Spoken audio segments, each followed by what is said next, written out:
அப்புறம் பார்த்தீங்கன்னா பேச ஒரு கிளறி விட்டுட்டிங்கன்னா அவ்வளோதான், வேலை முடிஞ்சுதுங்க.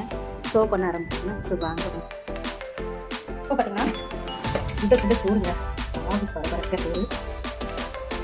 உங்களுக்கு தெரியும், என்னோட பிளாக் பார்த்துட்டு தெரியும், நான் ரைஸ் கம்மியாக தான் எடுத்துப்பேன். ஆனால் காய் வெஜிடபிள்ஸ்லாம் நான் நிறைய எடுத்துப்பேன். அதனால் நம்மளோட தூள் விறகும் ரொம்ப பிடிச்ச ஃபேவரெட்டு. அதனால் அப்புறம் இன்னைக்கு வந்து வெண்டைங்க. அப்புறம் ஒன்று என்னன்னா,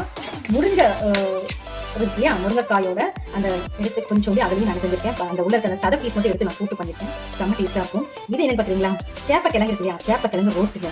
போன டைம் வந்து என்னோட போன பிளாக் பார்த்துருந்தீங்கன்னா உங்களுக்கு தெரியும், வந்து புளிக்குழம்பு பண்ணியிருக்கேன். அந்த புளிக்குழம்போட இருந்த மிச்சத்தை ரோஸ்ட் மாதிரி பண்ணிடலாமே அப்படின்னு சொல்லிட்டு அதையும் எடுத்துருக்கேன்.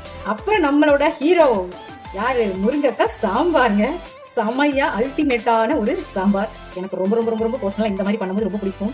இட்லி தோசை ஊற்றி சாப்பிட்றதுக்கு அவ்வளோ